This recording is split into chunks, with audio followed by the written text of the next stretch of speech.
Assalamualaikum dan selamat sejahtera.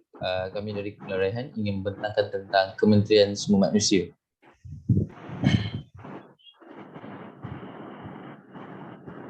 Pengenalan pengurusan sumber manusia adalah satu proses yang meliputi aktiviti yang melibatkan dalam semua organisasi. Terdapat 5 agensi yang memainkan peranan tersendiri daripada fungsi Jabatan Sumber Manusia. Mengenai Kementerian Sumber Manusia,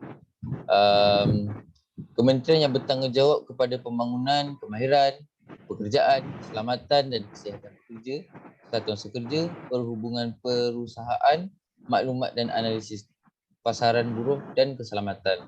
Terdapat visi dan misi Kementerian Sumber Manusia. Visi adalah peneraja pembangunan dan pengurusan sumber manusia. Visinya pula adalah membangunkan dan melahirkan modal insan, memastikan kelancaran pasaran buruh, meningkatkan keboleh pekerjaan, memastikan perhubungan perusahaan harmoni, mengutamakan aspek keselamatan dan kesihatan pekerja. Yang terakhir adalah memastikan jaringan keselamatan sosial. Terdapat 5 agensi yang ada dalam Kementerian Sumber Manusia. Yang pertama adalah Perbadanan Tabung Pembangunan Kemahiran. Yang kedua, Institut Keselamatan dan Kesihatan Pekerjaan Kebangsaan. Yang ketiga, Pembangunan Sumber Manusia Berhad. Yang keempat, Pertubuhan Keselamatan Sosial. Yang kelima, Talent Corporation Malaysia Berhad.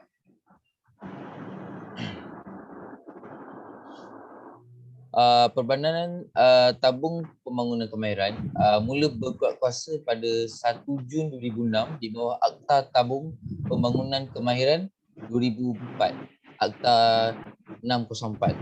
Fungsi utama adalah mengurus pembiayaan pinjaman latihan berkemahiran.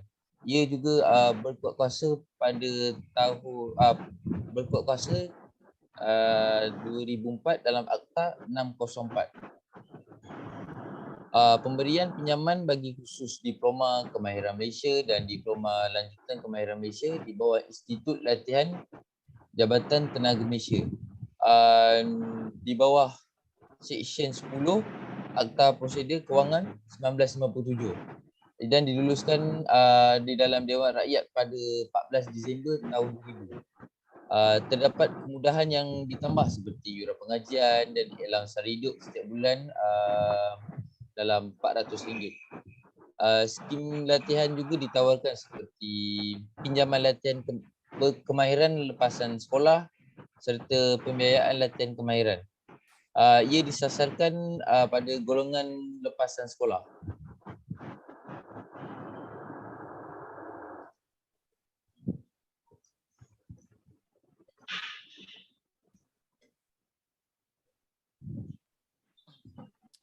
Yang kedua adalah Institut Keselamatan dan Kesihatan Pekerja Kebangsaan.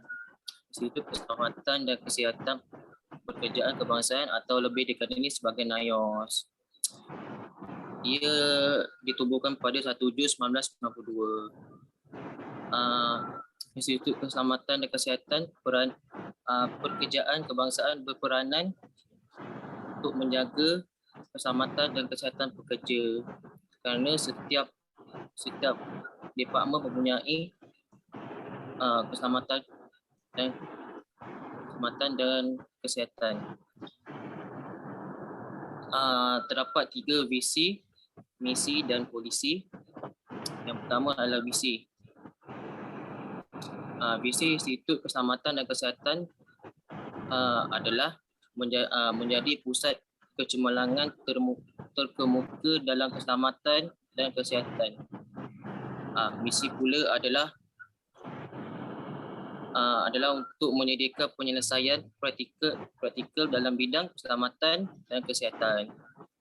Polisi pula adalah memberi komited bagi memastikan persekitaran kerja yang selamat dan sihat untuk semua pekerja.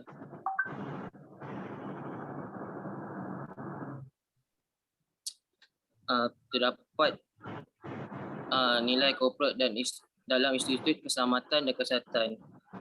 Yang pertama adalah integriti. Integriti adalah berpegang kepada taraf nilai moral dan kejujuran yang tertinggi. Yang kedua adalah profesionalisme. Cekap dalam bidang masing-masing dan melaksanakan tugas dengan cara yang berkualiti dan berkesan. Sebagai contoh, setiap individu memerlukan sifat yang cekap untuk memastikan kerja yang dibuat itu berkualiti. Yang ketiga adalah hormat. Hormat kepada setiap individu dalam sebarang transaksi. Yang keempat adalah inovatif.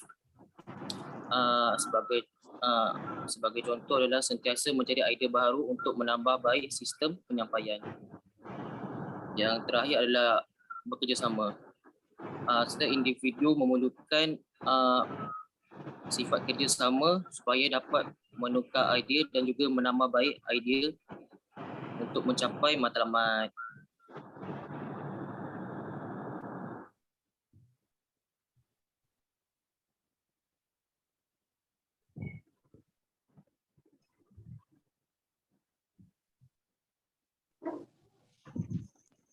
Seterusnya ialah pembangunan sumber manusia berhad.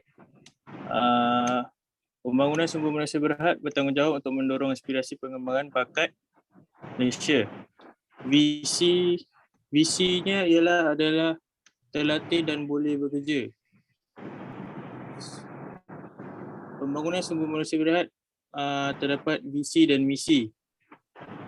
Seterusnya, agensi ini terdapat 5 nilai korporat yang tersendiri, lagi sekali mempunyai pelbagai program yang ditawarkan.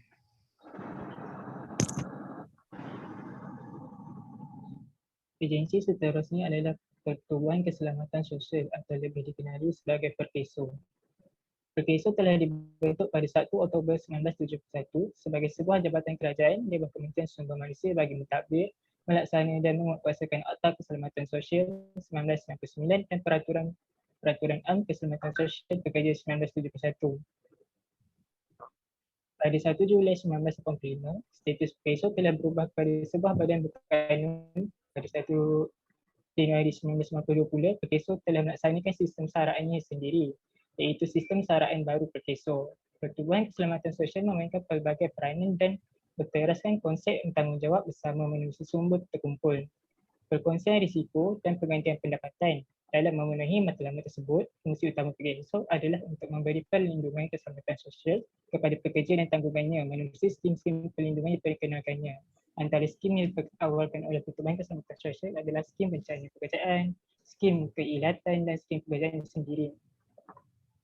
Pertubuhan Keselamatan Sosial juga mempunyai visi dan misinya yang tersendiri, iaitu visi Pertubuhan Keselamatan Sosial ialah penyeraju keselamatan yang unggul, komprehensif dan dinamik. Manakala misi Pertubuhan Keselamatan Sosial pula ialah untuk memberi perlindungan keselamatan sosial yang komprehensif dan demi kesejahteraan sosial semua sepanjang hayat.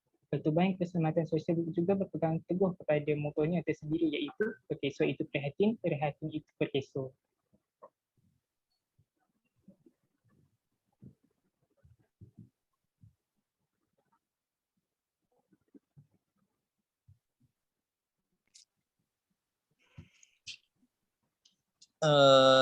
Seterusnya ialah Talent Corporation Malaysia Sdn Bhd.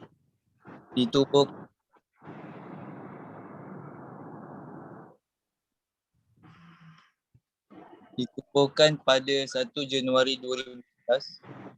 Merupakan sebuah agensi yang memacu bakat Malaysia ke arah jadi bakat Talent Corporation Malaysia berhad